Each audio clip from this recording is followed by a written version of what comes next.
Hey, what's going on, my people? This is Eric Washington.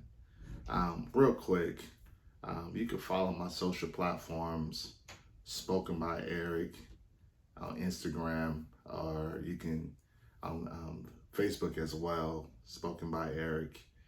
But I wanted to jump on real quick because I've been feeling a nudge in my spirit, my soul, and my mind, and I wanted to encourage someone um, regarding the pressures that life presents to us on a daily basis.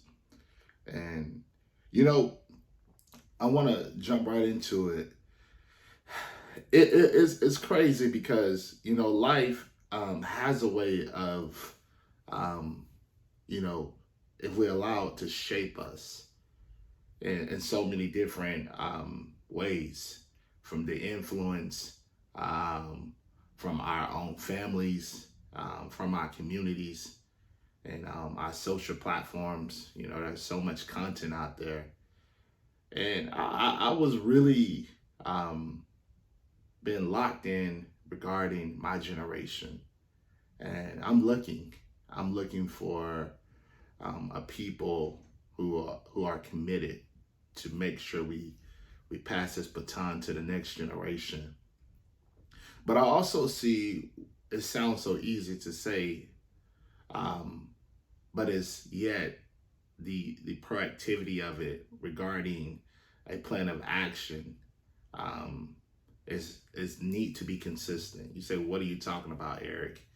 What I'm saying is that our generation um, is under attack.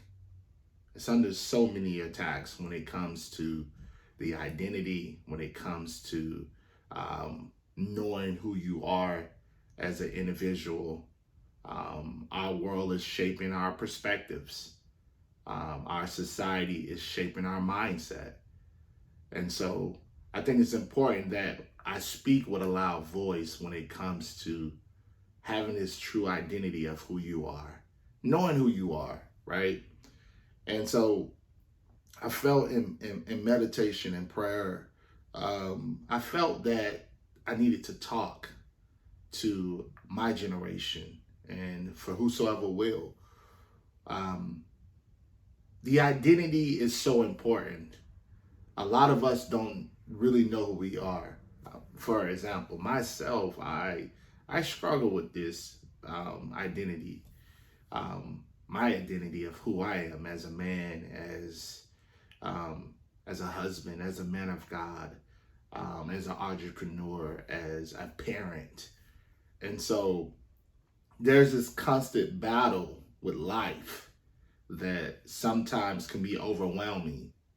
And then once it become overwhelming, it literally has the ability to um, to really feel like life itself is this is what it is. This is what it's going to be. And so I want to shake you this morning, not literally, but I want to have this thought provoking thoughts that I want you to really think about. Um, One, do you know who you are? What does that look like to you? When you really honestly think about who you are as an individual, um, what does that look like? How do you know that you truly have an identity within who you are as a person? And then, secondly, um, what is your identity influenced by? I want you to think about that for a moment. What if you have the identity not from a world's perspective, not from the influence, because we all are individuals to be creative, right? We are creative souls, and with us being creative souls, um, we have our own individual mindset. We're different. God has customized every last one of us in such a way that separates the identity of individuality. And so I just want to encourage you. I want you to really truly, if you don't know who you are, it's going to take you spending some time by yourself It's going to take you really honestly not allowing the voices of this world, the the glamour of how society would say, this is the life. um, but for real, I'm finding, as God is opening up opportunities for myself, I want to talk about my identity problems. I know this is going to help someone. One of the things that when you're struggling and when you don't really know who you are, everybody else's opinion matters to you. Everybody else, of how they look at you, how they perceive you, it matters. And one of the first things you have to do if you're going to really find out who you are, you're going to have to settle some things within yourself. You're going to have some non-negotiables. You're going to have to be at a space to where you're going to stand on some systems and some boundaries that's going to allow you to have liberty within who you are, in your mind, in your heart, in your thoughts, in your decision making. And then once you could come to that place of settling some things and put some systems and boundaries in place, you can now start really the process of becoming. A lot of times we want the quick fix. Identity is not a quick fix. Identity, it takes a daily consistency within who you are as an individual. We have careers, we have responsibilities. Those are important. But if I'm going to really pay it forward to the next generation, there's some things that I got to settle. I have some things I got to put in place. I want you to really think about that for a second. Not trying to preach to you. I'm trying to bring life into your soul. And so as I was meditating and I was looking at my generation, it's important to understand that when you know yourself, now you're able to be the best version of yourself. When you understand your lane in life, when it comes to yourself, when it comes to your friends, your family, when it comes to your community, when it comes to your world that you live in, you're living the best version of yourself. You're understanding the best version of yourself. And so I want to encourage you as you go throughout your day and as you see life or what life has to offer. I want you to think about this. I want you, if you can, go to 2 Timothy 1:7. It says, "For God hath not given us the spirit of fear." I want to pause for a second.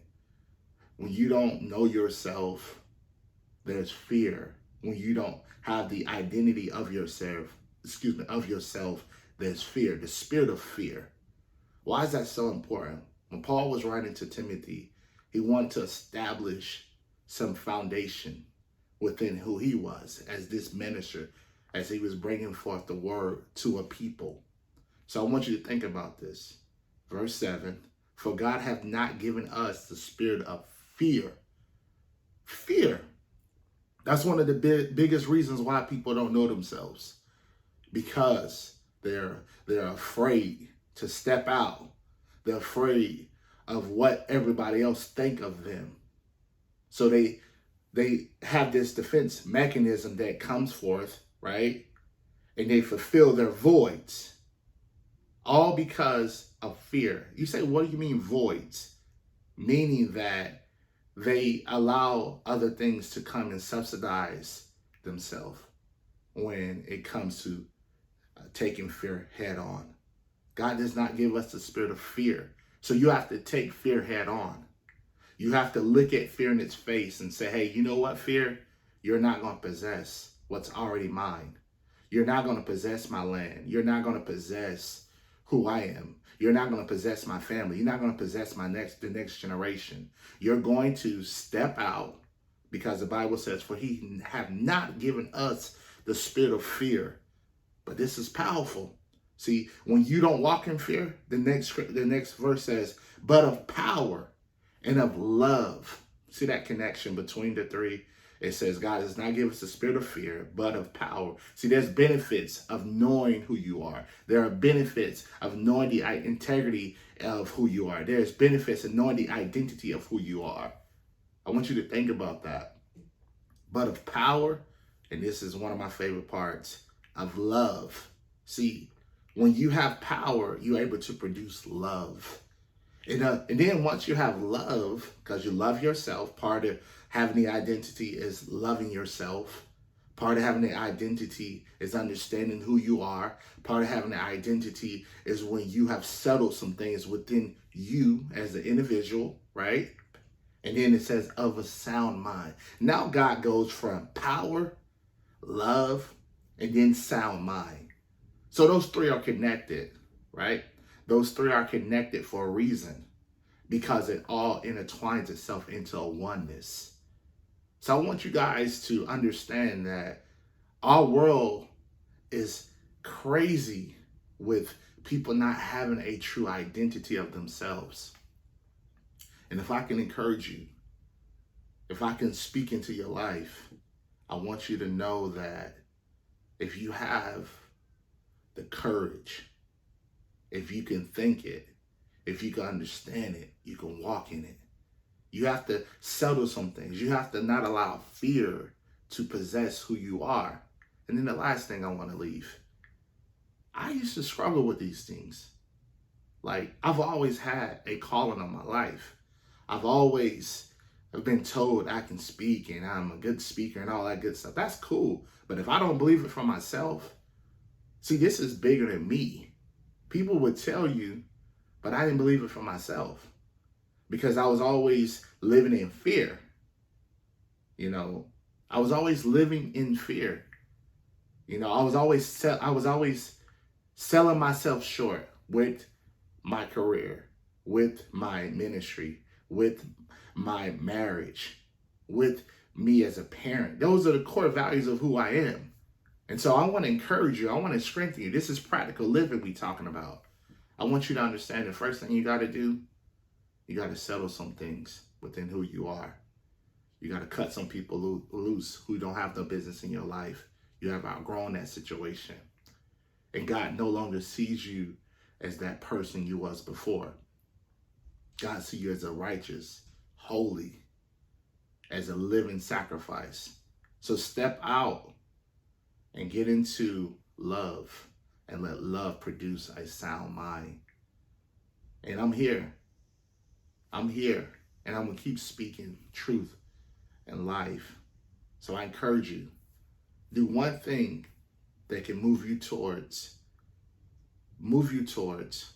the true purpose of your life. You're created, you've been customized, and now it's your responsibility to fulfill what has been put on your life. You have a people that has been set aside only for you. I have a people for me that God has set aside for myself. You have a people that God has set aside for you. God has customized your voice only for them. I want you to understand that He has customized your life only for you to be able to reach, to be able to speak, to be able to influence, to be able to impact. I feel this thing, man. I'm inspired, and I'm going to keep pushing towards my generation to understand that it's already ours. We're going to be the Joshua generation that not just spot the land, but possess the land and walk on what's already ours. All right, guys, I love you, and stay tuned. There's more content coming your way.